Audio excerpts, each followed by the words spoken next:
Hello students, welcome to magnet brains. यहाँ पर आ गए हम अपना नया टेस्ट पेपर लेकर। मेरा नया टेस्ट पेपर हमारा हम यहाँ पर क्या लेकर आए हैं? शब्द और पद। इसका टॉपिक है शब्द और पद। हम इससे पहले आपको वीडियोस में ये चीज बता चुके हैं कि शब्द क्या होते हैं, पद क्या होते हैं, इनको किस तरीके से आपके सामने एक्सरसाइज आएंगी हम वो आपको कराते हैं। तो पहला क्वेश्चन हमसे क्या पूछ रहा है? डैश। पहला इन्होंने दिया डैश। डैश की वर्ग उसके गुणों के आधार पर तय की जाती है। किसकी? इनमें से कोई विकल्प सही नहीं है, मतलब जो विकल्प दिए जा रहे हैं इनमें से कोई सही नहीं है। दूसरा पद, तीसरा शब्द और पद, और चौथा है शब्द। तो शब्द का वर्ग उसके गुणों के आधार पर, यानी कि हम शब्द को कैसे चुनते हैं, किसी भी वाक्य में हम शब्द को कैसे चुनते हैं कि यहां पर ये शब्द आएगा, हम उसके गुणों को देखेंगे तभी तो हम उसके वर्ग को चुनेंगे और उसे वाक्य में प्रयोग करेंगे। तो इसका सही आंसर क्या है? हमारा शब्द आ रहा है कि यहां पर हम क्या लिखेंगे? शब्द।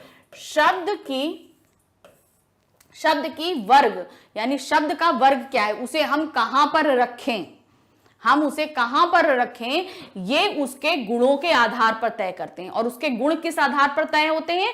संज्ञा, सर्वनाम, विशेषण, क्रिया और अव्यय। अव्यय, इन सब के आधार पर हम तय करते हैं कि ये जो शब्द है वो कहां पर रखें और सही तरीके में वहां पर वाक्य बने। तो ये बाकी सब हमारे गलत हो जाते हैं। हमारा सही कौन सा होता है?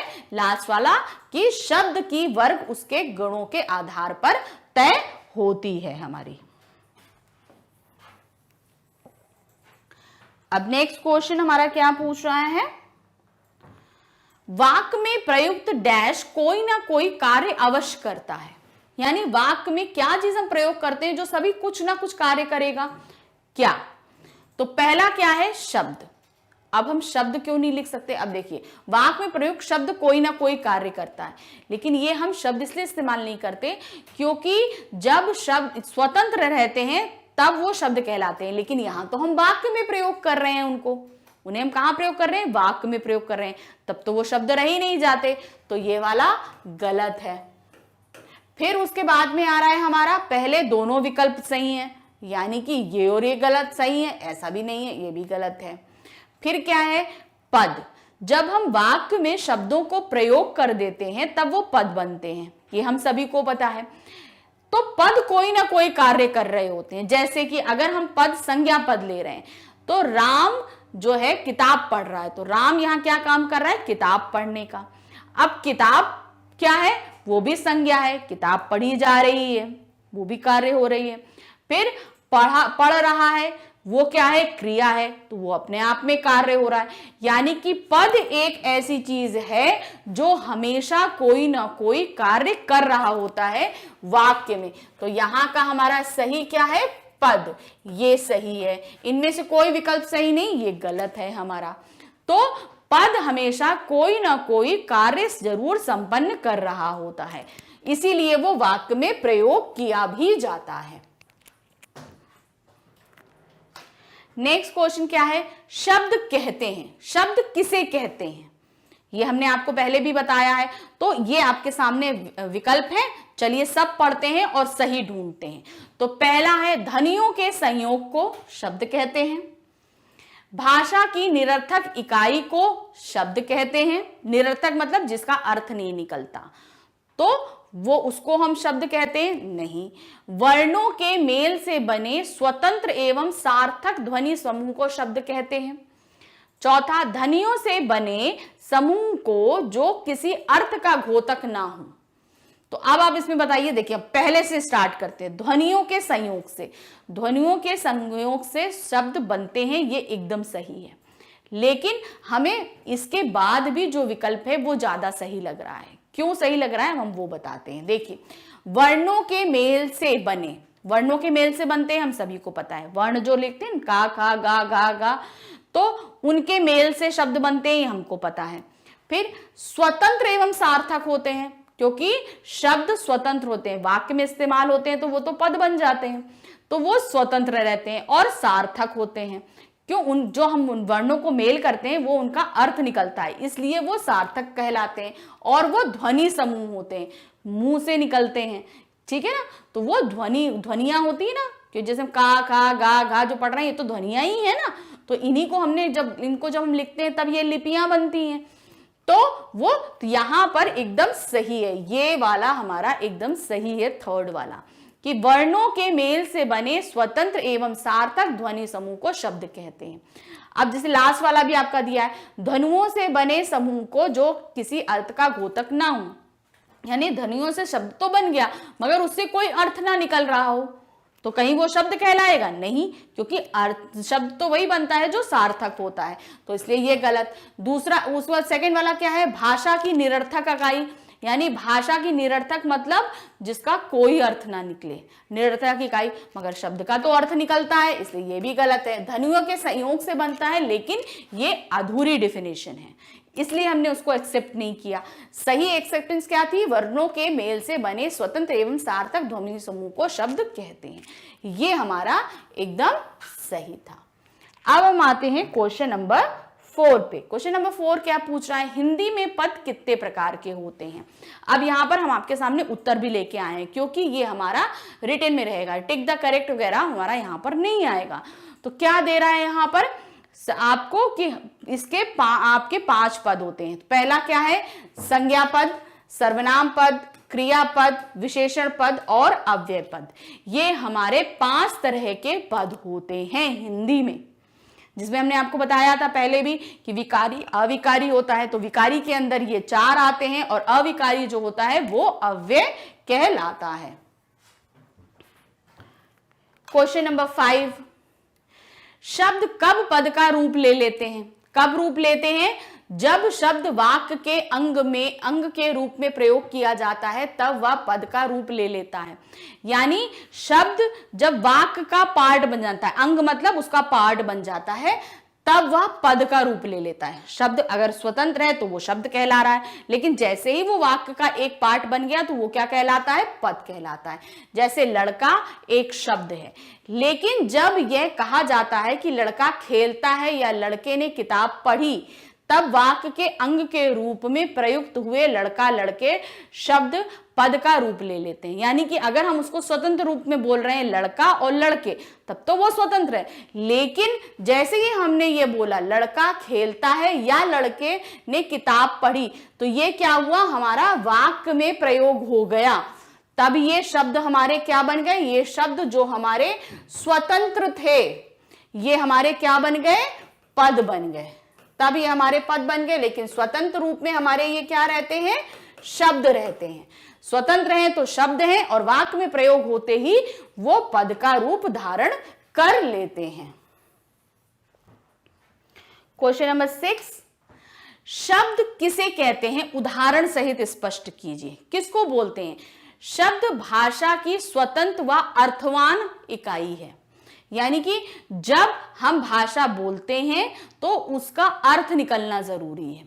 तो क्या होता है, शब्द क्या है, अर्थ निकलना कंपलसरी है। जैसे जो स्वतंत्र रूप से प्रयुक्त होती है, स्वतंत्र मतलब आप उसको किसी वाक्य में प्रयोग नहीं करोगे, उसको आजाद रखोगे किसी भी उसमें। जैसे हम बोलेंगे, हमने अभी आपको बताया लड़का लड़के, तो वो क्या स्वतंत्र थे, लेकिन जब उसे हमने वाक्य में प्रयोग किया तो वो क्या बन गए, पद बन गए।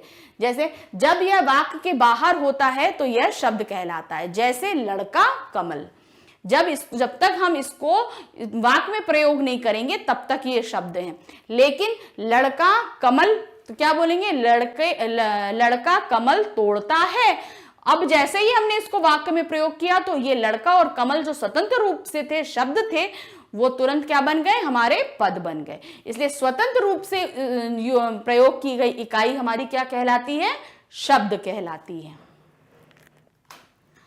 नेक्स्ट क्वेश्चन क्या है, पद और पदबंध में क्या अंतर है, एक उदाहरण देकर स्पष्ट कीजिए। चलिए देखते हैं। वाक्य में प्रयुक्त किसी स्वतंत्र तथा सार्थक ध्वनि को व्यवहारिक एवं अनुशासित रूप से पद तथा वाक्य में व्याकरणीकरण करने वाले एक या इससे अधिक पदों को समूह को पदबंध कहते हैं। यानी कि अगर हम स्वतंत्र रूप से इस्तेमाल कर रहे हैं तो वो हमारा पद कहलाता है, लेकिन अगर हम उसे पूरे वाक्य में इस्तेमाल कर देंगे तो वो पदबंध कहलाएगा। कैसे, अब इसको हम उदाहरण के रूप से आपको समझाते हैं। जैसे पहला है, पिताजी ने मेरे लिए पुस्तक भेजी। तो इस वाक्य में ये जो पिताजी है, पिताजी, ये हमारा क्या है, पद है। ये स्वतंत्र, मतलब कहने का वाक्य में प्रयोग है लेकिन सिर्फ एक सिंगल पद है। लेकिन पद बंध कब होगा, ये कैसे होगा? गांव में पिताजी ने मेरे लिए पुस्तक भेजी, तो यह वाक्य रेखांकित वाक्यांश पदबंध है। मतलब ये पूरा का पूरा हमारा क्या कहलाएगा, पदबंध कहलाएगा, क्योंकि इसमें कई सारे पद जो हैं वो जुड़े हुए हैं, इसलिए ये क्या कहलाया, पदबंध। ये ध्यान रखिए, जब हम स्वतंत्र, इसको, ये हमारा सिंगल क्या कहलाएगा, पद, लेकिन जब पूरा आ जाएगा तो वो हमारा क्या कहलाता है, पदबंध। अब हम लास्ट क्वेश्चन पे अपने आ गए। लास्ट क्वेश्चन से पूछ रहा है कौन से शब्द हमेशा स्त्रीलिंग में इस्तेमाल किए जाते हैं। तो शब्दों में हम जब पढ़ते हैं तो संज्ञा, सर्वनाम, क्रिया, तो संज्ञा में किस हिसाब से चेंजेस होते हैं, संज्ञा पदबंध में लिंग, वचन, कारक के हिसाब से चेंजेस होते हैं। तो लिंग में हमेशा कौन सी चीज स्त्रीलिंग रहती है, कौन सी चीजें होती हैं, नदियों के नाम। जैसे अगर हमने बोल दिया किसी भी नदी का नाम लेंगे तो वो हमेशा स्त्रीलिंग रहेगी। जैसे हम बोलेंगे गंगा, यमुना, सरस्वती, अलकनंदा, आनंदी, जो भी हम बोलेंगे वो सभी हमारी नदियों के नाम क्या रहेंगे, हमेशा स्त्रीलिंग में रहेंगे। उसी तरह दूसरी बार आता है हमारा भाषाओं, कोई भी भाषा का नाम हम लेंगे वो हमेशा स्त्रीलिंग में ही आएगा। जैसे कि हिंदी, अंग्रेजी, मराठी, गुजराती, गुरुमुखी, फारसी, अरबी, जर्मनी, तो ये सभी हमारी किस में आ रही है, ये स्त्रीलिंग में है। किसी भी भाषा का नाम हम ले लेंगे वो हमेशा हमारा स्त्रीलिंग में ही इस्तेमाल किया जाएगा। फिर तिथियों के नाम हम जैसे लेते हैं, जैसे हम बोलते हैं एकादशी, पंचमी, षष्ठी, तो ये सब क्या है, तिथियों के नाम है। तो तिथि के नाम हमारे कैसे आएंगे, हमेशा आपके स्त्रीलिंग में इस्तेमाल होंगे। समुदायों के नाम, किसी समुदाय का नाम हम जैसे लेंगे, जैसे हमने बोला कि गुच्छा, किसी चीज का गुच्छा, तो वो हमारा किस में आया, स्त्रीलिंग में आया। तो आपका जैसे बोलते हैं हम फूलों का गुच्छा बोलते हैं, तो फूलों का गुच्छा हमारा किस में आएगा, स्त्रीलिंग में। गुच्छा शब्द जो है वो स्त्रीलिंग में आएगा। फिर उसके बाद आते हैं कुछ भोजन एवं मसालों के नाम, भोजन के नाम और मसालों के नाम, जैसे हल्दी, नमक, मिर्च, धनिया। भोजन खीर, दाल, चावल और आपका रोटी, ये सभी जो भोजन के नाम रहेंगे ये हमेशा स्त्रीलिंग में ही आएंगे। तो इस तरीके से आपको यहाँ पर देना, ये हमेशा स्त्रीलिंग में ही रहते हैं। कहने को बहुत से लोग कंफ्यूज हो जाते हैं ये होता क्या है, तो बस अब इसी कंफ्यूजन को हम दूर करेंगे कि ये शब्द और पद क्या होते हैं, इनके कितने भेद होते हैं, इनको कैसे विभाजित किया जाता है और कैसे समझा जाता है, प्लस इनकी परिभाषाएं भी जानेंगे। तो सबसे पहले हम समझते हैं कि शब्द क्या होते हैं।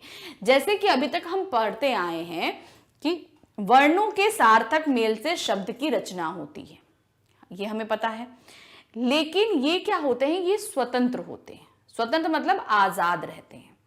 कैसे, अब देखिए हम आपको समझाते हैं। क्या दिया है, एक या अधिक अक्षरों से बनी हुई स्वतंत्र सार्थक ध्वनि को शब्द कहते हैं। ठीक है, एक से अधिक अक्षर। कैसे, अब देखिए यहां पे जैसे हमने लिया राम, तो रा जो हमारा क्या है, एक वर्ण है, इसमें आ जो लगाया ये एक स्वर है आपका, मां हमारा व्यंजन है। तो हमने ये बनाया, अलग अलग हमने वर्ण लिए, उनको जोड़कर आपस में क्या बना दिया, आपका एक शब्द की रचना कर दी। ठीक, हमने एक शब्द की रचना करी। अब ये सार्थक है। सार्थक का मतलब क्या है, अर्थ के साथ है। अब हम इसको हम अगर कर दें, जैसे अब हमने ये बड़े आ को पहले ले लिया, फिर हमने रा ले लिया है, या हम इसको क्या करें, मां ले लें, र लिख लें, हम ऐसे लिख दें, तो इसका आमर, आमर का कोई मतलब निकल रहा है, कोई अर्थ निकल रहा है, इसका कोई भी अर्थ नहीं निकल रहा, तो ये कोई अक्षर ही नहीं है। मतलब हमें वर्णों को जोड़ना है, मगर ऐसे जोड़ना है जिससे उनका अर्थ निकले, तभी उनको हम बोलते हैं सार्थक। तो वर्णों को हम ऐसे जोड़ेंगे जिनसे उनका सार्थक मेल बने, तभी वो शब्द बनते हैं। जैसे हमने यहां बताया राम, स्कूल, आत्मा, विद्वान आदि। तो जब हम शब्दों को सही, वर्णों को सही तरीके से जोड़ रहे हैं, तब वो क्या बन रहे हैं, शब्द बन रहे हैं। ठीक, शब्द आपको समझ में आ गया। और शब्द क्या रहते हैं, ये हमारे स्वतंत्र रहते हैं। अब स्वतंत्र या परतंत्र का मतलब हम समझते हैं। क्या मतलब, स्वतंत्र मतलब आजाद, परतंत्र मतलब किसी से बंधे हुए रहते हैं, कहीं कैद रहते हैं। तो इसको हम समझते हैं कैसे होगा। ये शब्द जब तक वाक्य में प्रयुक्त नहीं किए जाते तब तक स्वतंत्र हैं। जैसे स्कूल, राम, आत्मा, विद्वान आदि, ये कोई वाक्य है? कोई भी वाक्य नहीं है, ये कोई वाक्य बन ही नहीं रहा। क्यों? क्योंकि ये सब अलग अलग दिए हुए हैं, इनको पढ़ने से हमें किसी वाक्य का मतलब समझ में आ ही नहीं रहा। तो ये स्वतंत्र है, इसलिए ये शब्द हैं। लेकिन वाक्य में प्रयुक्त इन शब्दों का अस्तित्व स्वतंत्र ना रहकर वाक्य के लिंग, वचन, कारक और क्रिया के नियमों से अनुशासित हो जाता है। अब इसको हम कैसे समझेंगे? जैसे हमने आपको अभी यहां बताया कि ये शब्द जो है स्वतंत्र हैं, इनमें कोई भी बंधन नहीं है। ठीक है, कोई बंधन नहीं है इनमें, क्योंकि कोई वाक्य नहीं बन रहा। अब हम जैसे लिख दें, जैसे स्टार्टिंग के दो हमने शब्द ले लिए, राम स्कूल जाता है। ठीक है, अब हमने स्टार्टिंग के ये दो शब्द ले लिए, इन दो शब्दों से हमने क्या कर दिया, वाक्य बना दिया। अब वाक्य बनने के बाद ये शब्द स्वतंत्र नहीं रह गए, अब ये क्या हो गए, परतंत्र, बंध गए। कहां बंध गए? वाक्य में बंध गए। इसको हम ऐसे समझेंगे, जैसे एक पक्षी है, पूरा आसमान खुला है, वो कहीं पर भी जाकर बैठ सकता है, उड़ सकता है, कुछ भी कर सकता है। उसी तरीके से क्या होता है कि ये शब्द किसी भी वाक्य में प्रयोग किए जा सकते हैं। जैसे हमने स्टार्टिंग के दो लिए, राम स्कूल जाता है, तो हमने पहले दो इसमें यूज कर लिए। अब स्कूल में, अब हमने दूसरा क्या लिया, स्कूल में जाकर राम विद्वान बन गया। ठीक है, अब हमने क्या ले लिया, तीन शब्द ले लिए, राम स्कूल में जाकर विद्वान बन गया। तो अब उसी से देखिए मैंने अलग अलग वाक्य बनाए ना, मतलब वो जब अलग अलग थे तो स्वतंत्र थे, जब उन्हें हमने उठाकर वाक्य में रख दिया तो वो क्या हो गए, परतंत्र हो गए। यानी कि जैसे हमने आपको अभी बताया, पक्षी, पक्षी आजाद है, वो कहीं पर भी जाके बैठ सकता है। उसी तरह शब्द आजाद है, वो किसी भी वाक्य में जाकर बैठ सकते हैं। लेकिन जब उन्हें हम पिंजरे में बंद कर दें, पक्षियों को जब हम पिंजरे में बंद कर दें तो क्या होता है, उनकी आजादी समाप्त हो गई। अब उन्हें जो कुछ दिया जाएगा वो वही खाएंगे, उनसे जैसा किया कहा जाएगा वो वैसे ही करेंगे। ठीक है, उन्हें अगर हम अंधेरे कमरे में रख देंगे तो उनके लिए रात हो जाएगी, उन्हें हम बाहर लाकर रख देंगे तो उनके लिए दिन हो जाएगा। तो ये एक सिंपल सा चीज है कि जब हम पिंजरे में बंद पक्षी से हम जैसा बोलेंगे वो वैसा ही करेगा और मेरे अनुसार ही वो परिवर्तित भी होगा। तो उसी तरीके से यहां पर क्या होता है, जब हम शब्द ऐसे इस्तेमाल करते हैं तो ये स्वतंत्र हैं। जब इन्हें हम वाक्य में प्रयोग कर दिया हमने, तो अब ये लिंग, वचन और काल, कारक के हिसाब से बदलेंगे। अगर हमने जैसे बोल दिया राम स्कूल में जाकर राम विद्वान बन गया, हमने ऐसे बोला। अब क्या, स्कूलों में जाकर बहुत से राम विद्वान बन जाते हैं। अब स्कूल को हमने क्या कर दिया, स्कूलों में, तो वाक्य के हिसाब से इनमें परिवर्तन हुआ। ठीक है, जब शब्द वाक्य में बंध जाते हैं तो वो किसके हिसाब से अनुशासित होते हैं कि लिंग, वचन, देखो लिंग, वचन, कारक और क्रिया के हिसाब से अनुशासित होते हैं, मतलब उनमें बदलाव होता है। तब ये शब्द ना रहकर क्या कहलाते हैं, पद कहलाते हैं।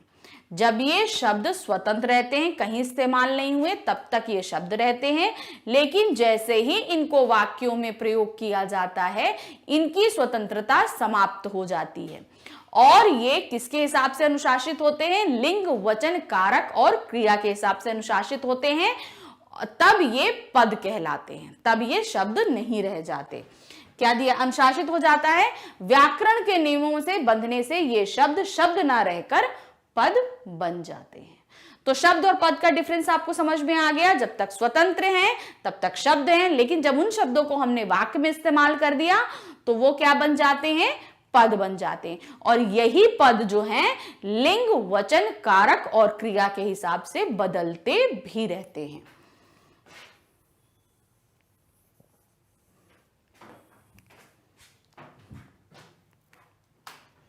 अब इनमें क्या चीजें आती हैं, देखिए वाक्य में प्रयुक्त शब्द ही पद हैं, हमने आपको बता दिया।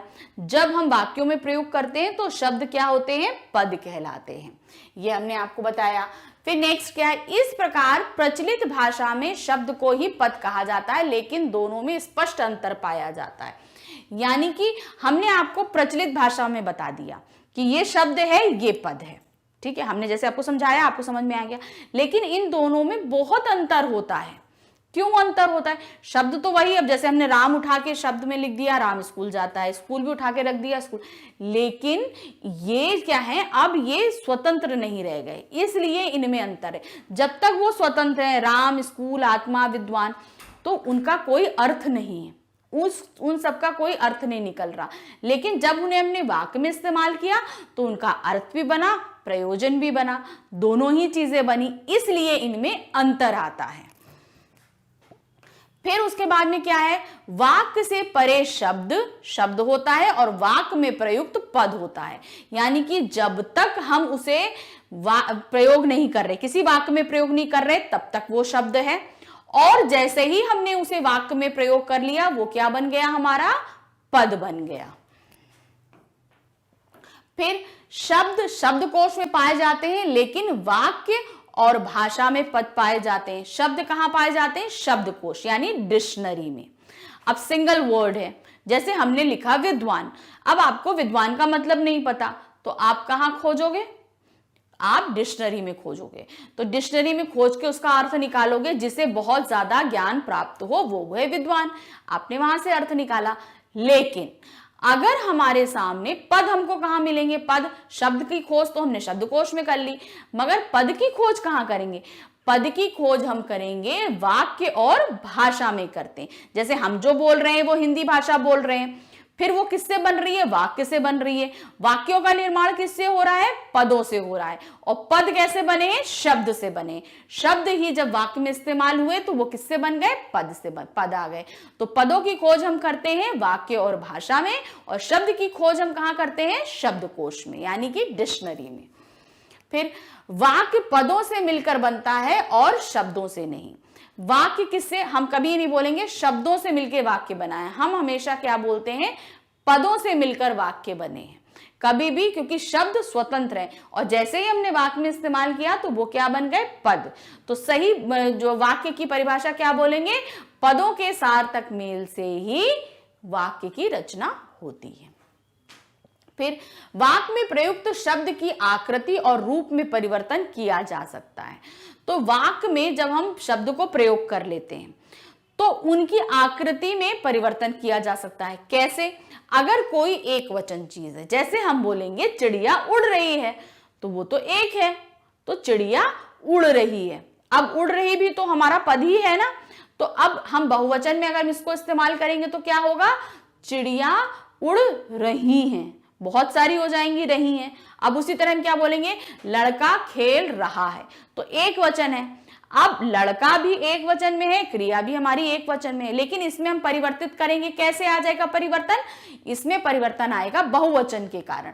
हम क्या बोलेंगे, लड़के खेल रहे हैं, तो अब लड़का का क्या परिवर्तन हुआ, लड़के, और जो खेल रहा था उसमें क्या परिवर्तन हुआ, खेल रहे हैं। तो कई सारे हो गए।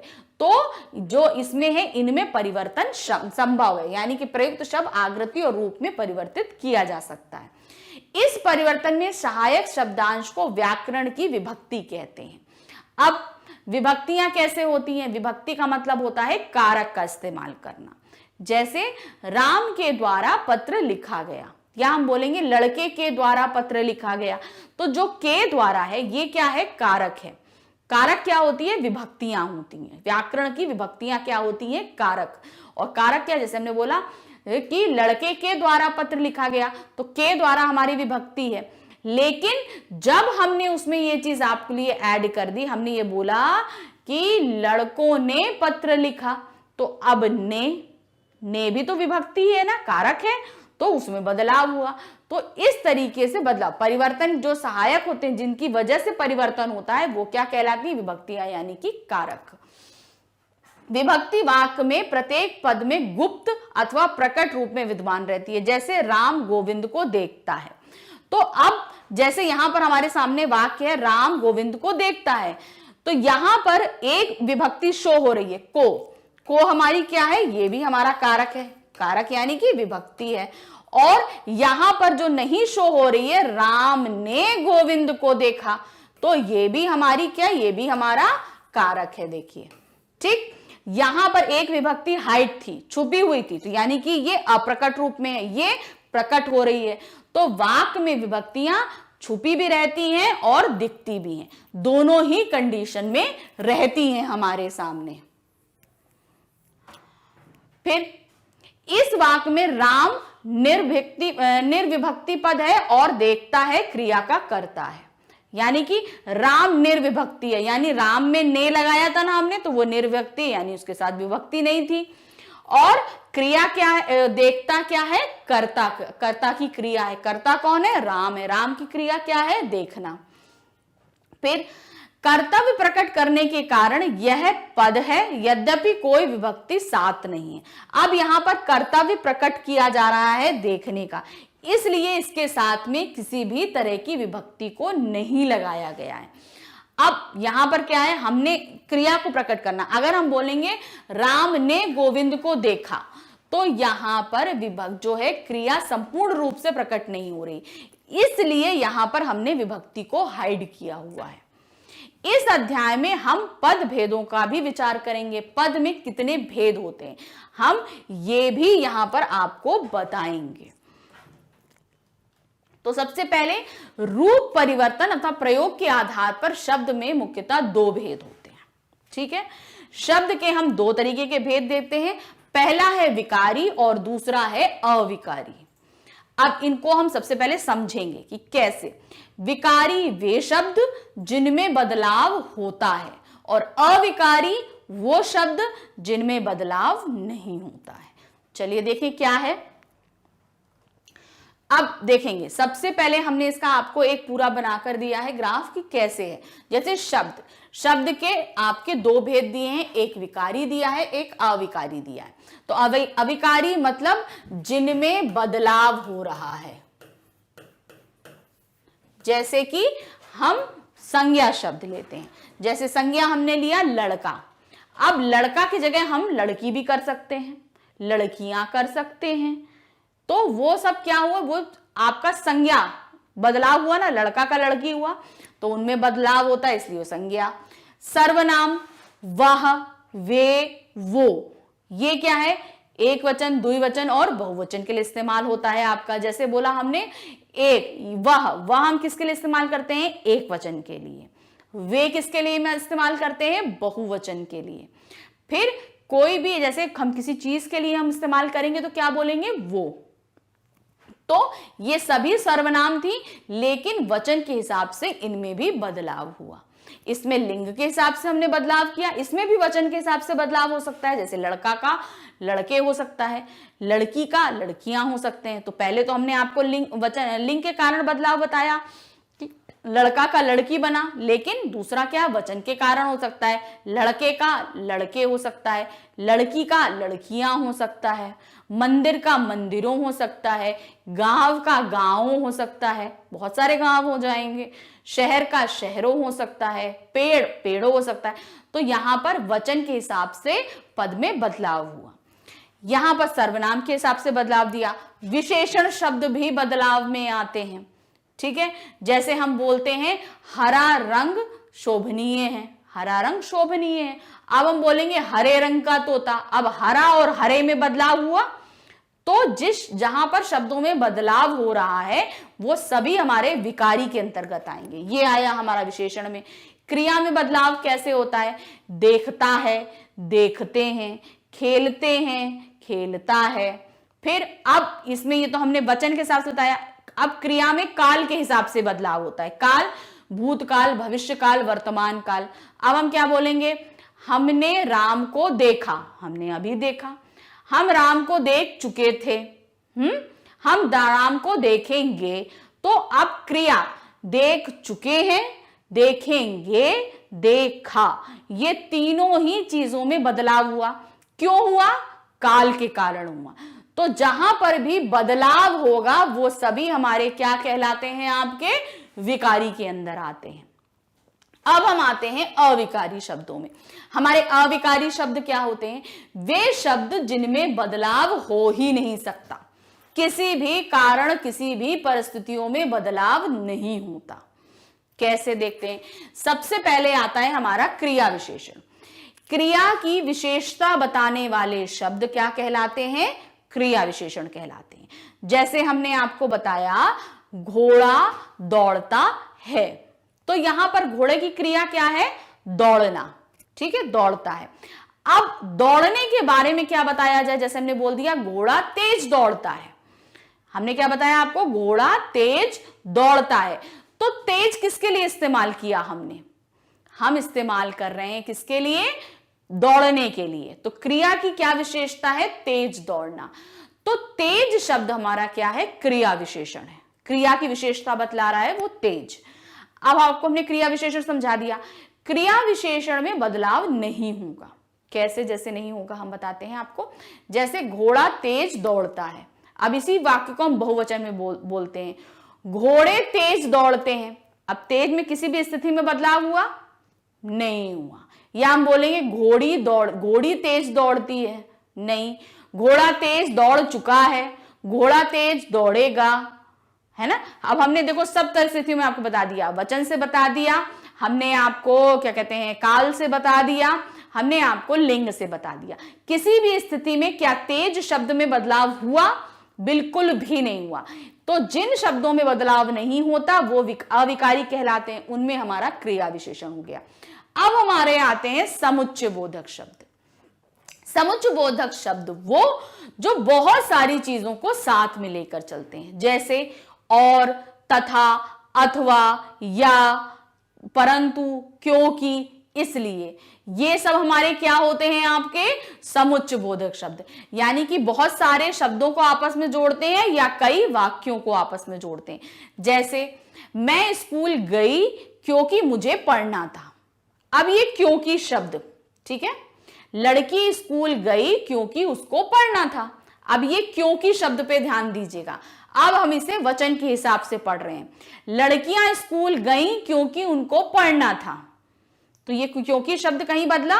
नहीं बदला। अब उसी तरह हम और लेते हैं, लड़कियां और लड़के खेतों में खेल रहे हैं, या लड़कियां और लड़के फुटबॉल खेल रहे हैं।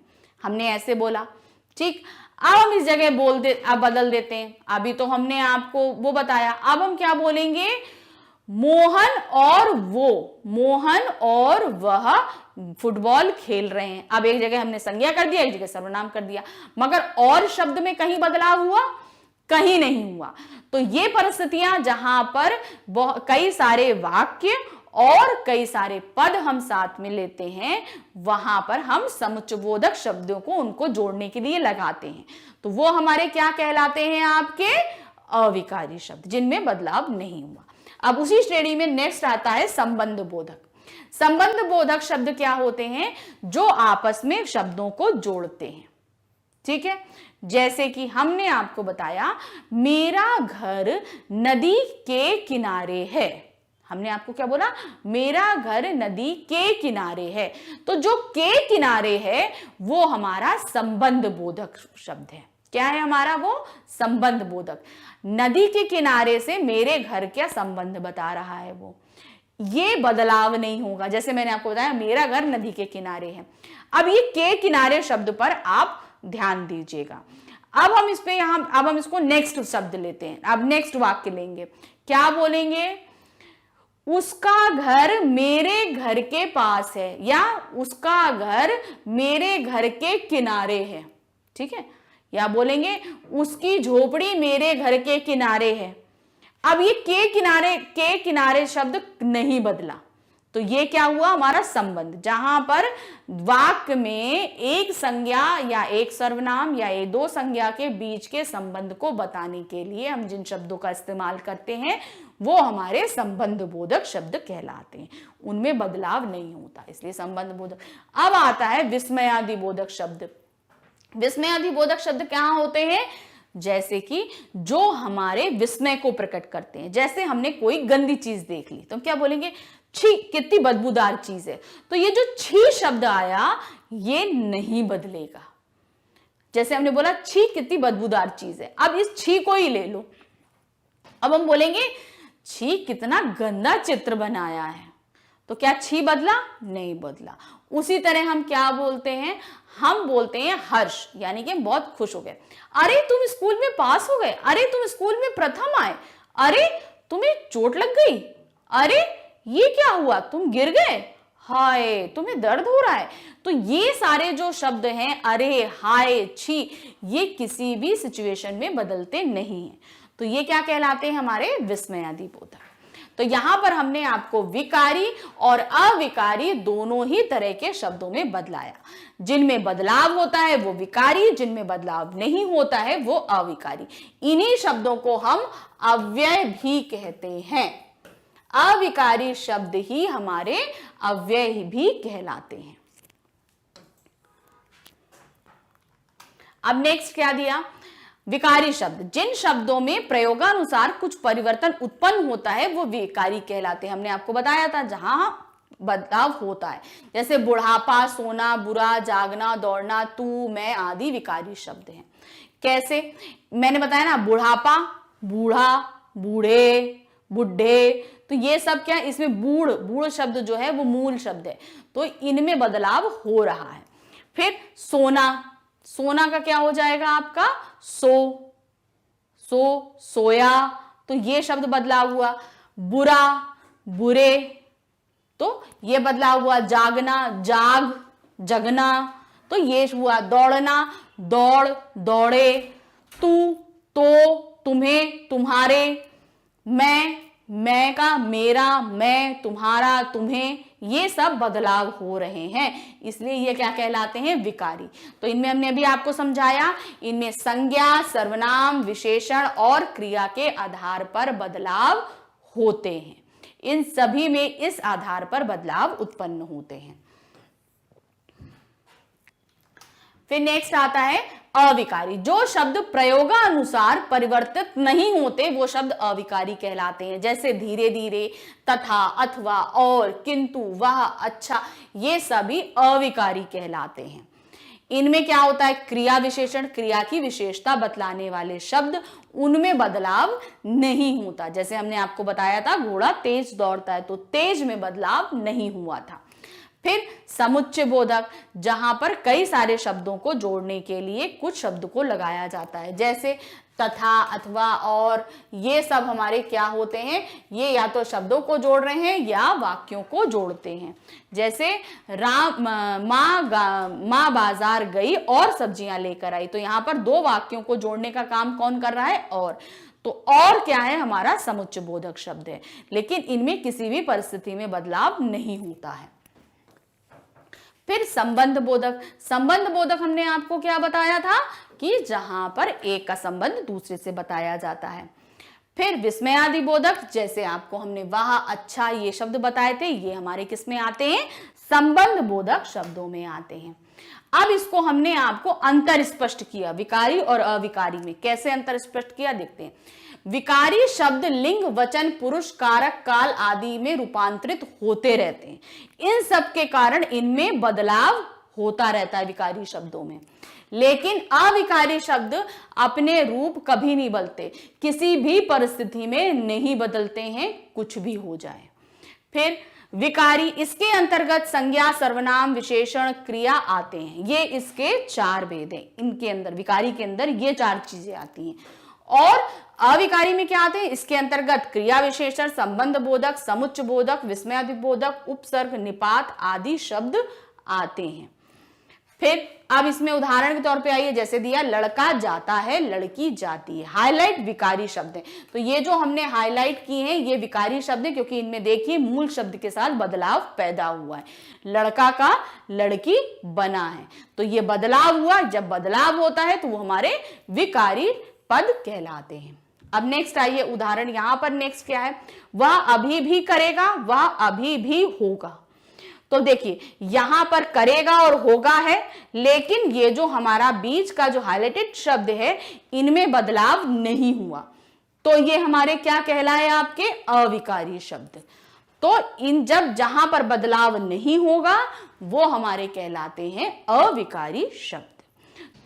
क्या दिया है, जब वाक्य में प्रयोग किया जाता है तो उसे क्या कहते हैं। शब्द जब तक स्वतंत्र है तो वो शब्द है, लेकिन जैसे ही उसे वाक्य में प्रयोग कर दिया जाता है तो वो क्या कहलाता है। पद परिचय, वाक्य, पद या वर्ण। तो शब्द जैसे ही वाक्य में प्रयोग होता है उसे कहते हैं पद। ये हम आपको पहले भी बता चुके हैं कि जैसे कि हम शब्द ले रहे हैं राम, ठीक है, विजय, मोहन, कोई भी हमने अगर एक शब्द लिया तो जब तक ये अलग है, ये वाक्य में नहीं आ रहा है, तब तक ये शब्द है। लेकिन जैसे ही हमने लिया विजय आज देहरादून जा रहा है, तो विजय जो है क्या हो जाएगा, अब एक पद बन जाएगा। अब वो एक शब्द नहीं है, क्यों, क्योंकि अब वो एक बंधन में आ चुका है वाक्य के, तो अब वो क्या बन जाएगा, एक पद बन जाएगा। तो शब्द जब तक वाक्य में प्रयोग नहीं, जब वाक्य में प्रयोग किया जाता है तब वो क्या बन जाता है, पद बन जाता है। अब आते हैं क्वेश्चन नंबर 2 पे। क्वेश्चन नंबर 2 क्या है, जो शब्द समान अर्थ प्रकट करते हैं उसे क्या कहते हैं। जो एक ही जैसे मतलब अर्थ को प्रकट करते हैं, कोई भी शब्द ले लीजिए मगर अर्थ उसका एक ही निकलेगा, तो वो क्या कहलाएंगे, रूढ़ शब्द, यौगिक शब्द, एकार्थी शब्द या पर्यायवाची शब्द। जो अलग अलग शब्द हों लेकिन अर्थ एक ही प्रकट करते हों वो क्या कहलाते हैं, पर्यायवाची शब्द कहलाते हैं। ये देखिए, अब है क्वेश्चन नंबर 3। क्वेश्चन नंबर 3 क्या है, प्यास का मारा कौवा घड़े पर बैठ गया, रेखांकित का पदबंध भेद होगा। तो अब यहां पे जो दिया है प्यास का मारा कौवा, तो जो ये अंडरलाइन है ये क्या है, क्या चीज है, कि किस पद का पूरा पद आ रहा है। ये आपका संज्ञा पदबंध, सर्वनाम पदबंध, क्रिया पदबंध या विशेषण पदबंध। तो ये हमारा क्या आ रहा है, संज्ञा। क्यों, क्योंकि यहां पर कौवे के बारे में बात करी जा रही है। कौवा क्या होता है, हमारा संज्ञा है, इसलिए उससे जुड़े जितने भी शब्द आएंगे वो सभी हमारे संज्ञा पदबंध हो जाएंगे। पदबंध का मतलब एक ही साथ कई सारे जो पद हैं वो बंध जाते हैं, तो वो पदबंध कहलाते हैं। अब है प्रश्न संख्या 4। प्रश्न संख्या 4 क्या है, नदी कल कल करती हुई बह रही है, रेखांकित पदबंध का भेद होगा। तो अब आप यहां पर क्या देख रहे हैं, बह रही क्रिया है और ये क्या है, कैसे बह रही है, कल कल करती हुई। तो यहां पर क्रिया के बारे में बता रहे हैं, क्रिया के बारे में, और जब क्रिया के बारे में जो शब्द बताते हैं वो हमारे क्या कहलाते हैं, क्रिया विशेषण कहलाते हैं। तो इसलिए यहां पर ये सभी पूरा पदबंध कल कल करती हुई, तो ये हमारा क्या हो जाएगा, क्रिया विशेषण पदबंध हो जाएगा। देखते हैं, ये देखिए क्रिया विशेषण पदबंध है। अब है क्वेश्चन नंबर 5। 5 में क्या दिया है, सत्य की सदा जीत होती है, रेखांकित का पद परिचय हमें देना है। ठीक है, जो रेखांकित है उसका हमें पद परिचय देना है। तो क्या दिया है, सत्य की। अब सत्य क्या होता है, सबसे पहली बात, सत्य क्या है, सत्य संज्ञा है, और कौन सी संज्ञा है, भाववाचक संज्ञा है। ठीक है, तो हमको ये समझ में आ गया सत्य भाववाचक संज्ञा है। तो अब जहां भी भाववाचक है उसे हम रखेंगे, बाकी हटा देंगे। जैसे गुणवाचक विशेषण तो हमने काट दिया है, यहां पे भी हमने काट दिया। अब हमने 2 रखा हुआ है, तो अब यहां पर क्या है, सत्य की सदा जीत होती है। तो अब यहां पर क्या होगा, सत्य पुल्लिंग एक वचन है और कीक लगा हुआ है, तो क्या है, हमारा संबंध कारक है। तो यहां पर सही क्या है, भाववाचक संज्ञा पुल्लिंग एक वचन संबंध कारक हमारा होगा। तो देखते हैं सही है कि नहीं है, पहले चेक कर लेते हैं। देखिए, भाववाचक संज्ञा पुल्लिंग एक वचन संबंध कारक एकदम सही है। अब आते हैं क्वेश्चन नंबर 6 पे। 6 में क्या दिया है, दौड़ कर जाओ आ बाजार से कुछ लाओ। तो यहां पर अंडरलाइन वर्ड है कुछ, हमें कुछ का बताना है कि ये कुछ क्या है, पद का परिचय है। तो इसमें हम क्या देख रहे हैं, कुछ जो शब्द लाने की बात हो रही है, ये सबसे बड़ी बात है कि ये एक सर्वनाम है, सर्वनाम शब्द है, कुछ लाना है। अगर आपको समझ में नहीं आ रहा है कि ये कुछ क्या होगा, संज्ञा है, सर्वनाम है, विशेषण है, तो सिंपल है, उसकी जगह आप कोई शब्द को रख लो कुछ की जगह। जैसे हम ले आए, दौड़ कर जाओ बाजार से फल लाओ, तो अब फल क्या होगा, संज्ञा होगा। अब संज्ञा के स्थान पे हम जिन शब्दों का इस्तेमाल करते हैं वो क्या कहलाते हैं, सर्वनाम कहलाते हैं। तो हमने ऐसे ही निकाला, तो ये क्या है, सर्वनाम शब्द है। तो अब सर्वनाम रखेंगे और बाकी सबको हम हटा देंगे। तो ये विशेषण है, गलत, ये भी विशेषण है, ये भी नहीं।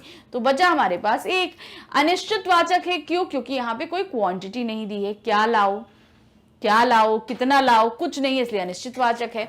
लाना है, पुल्लिंग है और एक वचन है, तो ये एकदम सही होगा, अनिश्चित वाचक सर्वनाम पुल्लिंग एक वचन।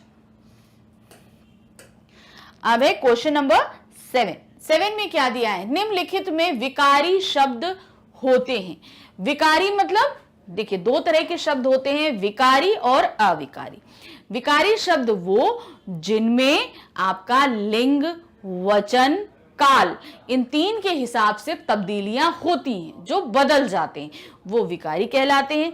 अविकारी जिनमें किसी भी कंडीशन में आपका कोई चेंज नहीं होता है। विकारी शब्द जैसे हम लेते हैं संज्ञा, संज्ञा, अब इसमें हम देख रहे हैं क्रिया विशेषण, संज्ञा, संबंध बोधक या विस्मयादि बोधक। तो आप देख रहे हैं क्रिया विशेषण, संबंध बोधक और विस्मयादि बोधक जो है ये सभी अविकारी शब्द होते हैं। और विकारी क्या है, संज्ञा शब्द। संज्ञा शब्द विकारी है, क्यों, क्योंकि इसमें बदलाव होता है। जैसे मान लीजिए हमने एक शब्द लिया लड़का, अब लड़का में अगर हम लिंग चेंज करेंगे तो वो बदलेगा ना, लड़की हो जाएगा। हम वचन चेंज करेंगे तो क्या हो जाएगा, उसमें भी चेंजेस होंगे, वो लड़के हो जाएगा।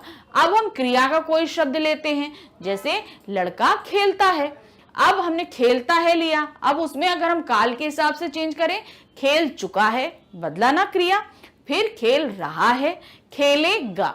तो इसमें आप क्या देख रहे हैं कि इसमें चेंजेस हो रहे हैं। तो जहां पर चेंजेस होते हैं वो हमारे विकारी कहलाते हैं। अब अविकारी शब्द वो कहलाते हैं जिनमें चेंजेस नहीं होते हैं।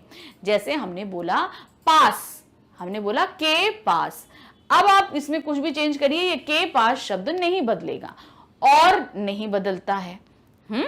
तो ये हमारे सब क्या है, अब जैसे बोलते हैं घोड़ा तेज दौड़ता है, तो यहां दौड़ना क्रिया है और उसकी क्रिया विशेषण क्या है, तेज। अब आप हम बोल दीजिए घोड़ी तेज दौड़ती है, अब देखिए तेज तो नहीं बदला ना, बदला नहीं बदला, तो तेज हमारा क्या हो गया, ये अविकारी शब्द है, तो वो क्या है, क्रिया विशेषण। तो विकारी शब्द क्या कहलाए, संज्ञा शब्द जिनमें बदलाव होता है। अब है क्वेश्चन नंबर 8। क्वेश्चन नंबर 8 क्या है, पद के बारे में कौन सा कथन सत्य है। अब यहां हमारे सामने 4 कथन दिए गए हैं, उनमें हमने देखना है पद के बारे में कौन सा सही है। पद और शब्द स्वतंत्र इकाई है, बिल्कुल भी नहीं। शब्द स्वतंत्र इकाई है मगर पद स्वतंत्र इकाई नहीं है, तो ये हमारा गलत हो गया। शब्द के मेल से पद बनते हैं, बिल्कुल भी नहीं। शब्दों के क्या कहते हैं, वर्णों के मेल से शब्द बनते हैं और शब्द जब वाक्य में प्रयुक्त होते हैं तो पद बनते हैं, तो ये स्टेटमेंट भी हमारा गलत है। फिर क्या है, वाक्य में प्रयुक्त शब्द पद कहलाता है, ये बिल्कुल सही है। वाक्य में जब हम शब्द को प्रयोग कर देते हैं तो वो पद कहलाता है। पद के रूप में शब्द आ जाता है, बिल्कुल भी नहीं, पद के रूप में शब्द नहीं आता है, ये भी गलत है। तो सही हमारा क्या है पद के बारे में, जो वो है गा, वाक्य में प्रयुक्त शब्द पद कहलाता है।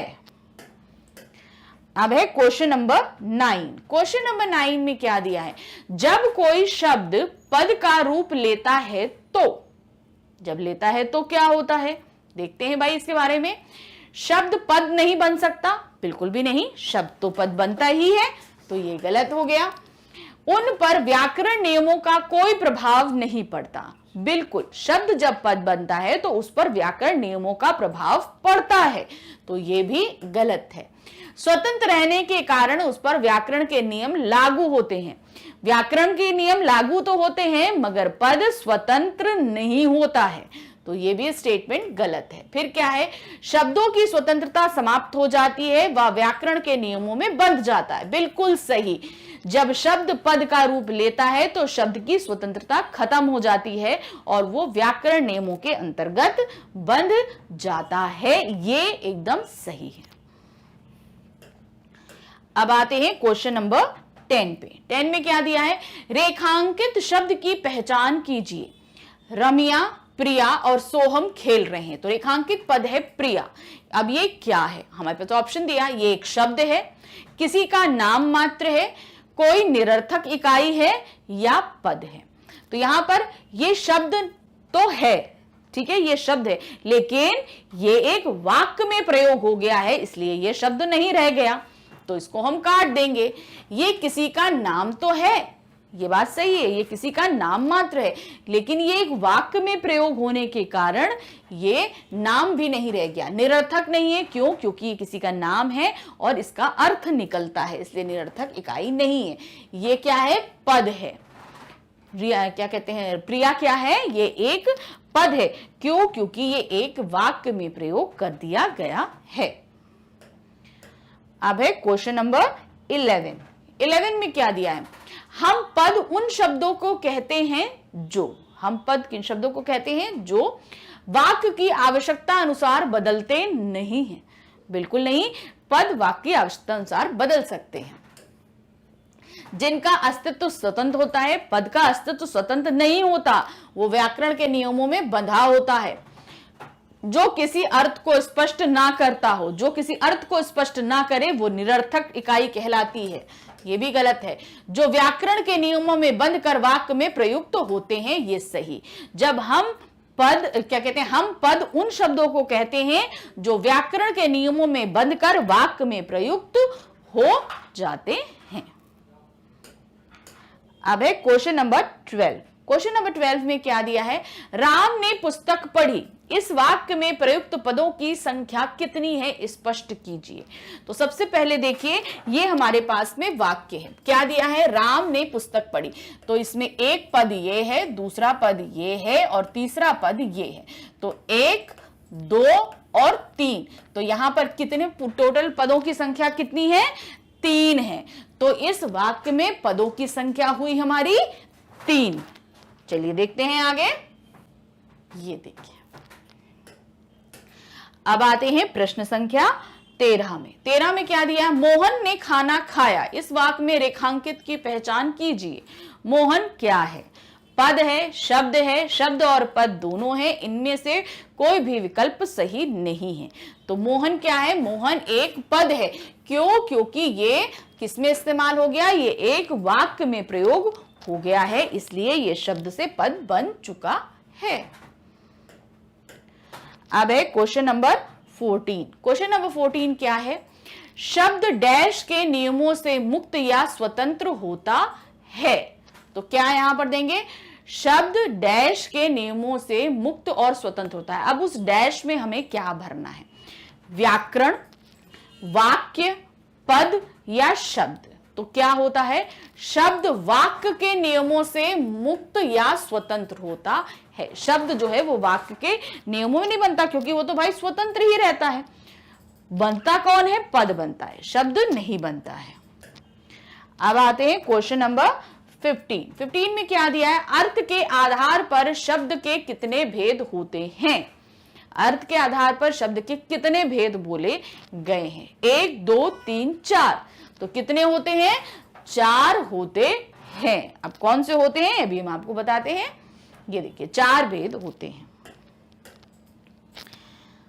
अब क्या दिया, निम्न में से कौन से अर्थ के आधार पर भेद हैं, शब्द के अर्थ के आधार पर भेद हैं। एकार्थी शब्द, अनेकार्थी शब्द, विलोम शब्द, पर्यायवाची शब्द, उपरोक्त सभी। तो यहां पर शब्द के अर्थ के आधार पर भेद जो होते हैं वो 4 हैं, एकार्थी शब्द, अनेकार्थी शब्द, विलोम शब्द और पर्यायवाची शब्द। अब है क्वेश्चन नंबर 17 में क्या दिया है, किसके सहयोग से वाक्य की रचना होती है। वाक्य की रचना में कौन हेल्प करता है, शब्दों के, वर्णों के, पदों के या उपरोक्त में से कोई नहीं। तो क्या है, पदों के सहयोग से। पद जब सहयोग करते हैं तभी तो वाक्य की रचना होती है।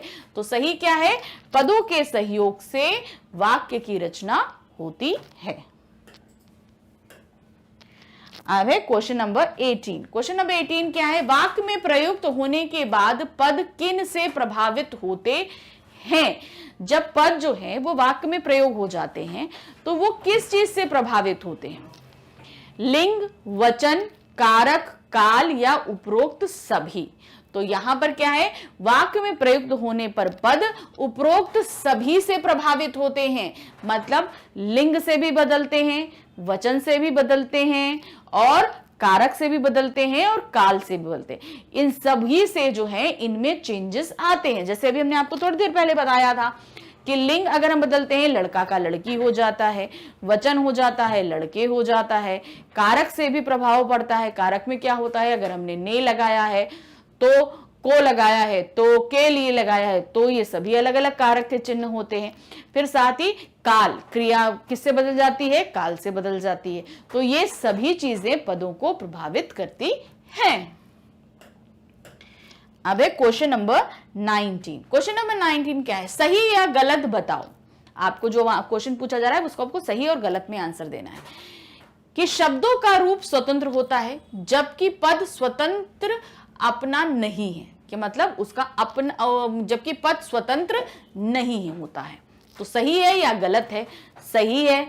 क्यों, क्योंकि शब्द तो स्वतंत्र होते हैं मगर पद स्वतंत्र नहीं होते हैं। क्यों, क्योंकि ये वाक्य में पदों क्या कहते हैं, आपके व्याकरण के नियमों से बंधे होते हैं। अब आते हैं क्वेश्चन नंबर 20 में क्या दिया गया है, शब्दों का वर्गीकरण किस आधार पर किया जाता है। हम उनका बांटते किस हिसाब से, उनको किस वर्ग में रखें। तो ये वर्गीकरण किस आधार पर हम करते हैं, अर्थ के आधार पर, स्रोत के आधार पर, प्रयोग के आधार पर, रचना के आधार पर या उपरोक्त सभी। तो यहां पर हम देखेंगे शब्दों का वर्गीकरण हम उपरोक्त सभी के हिसाब से करते हैं।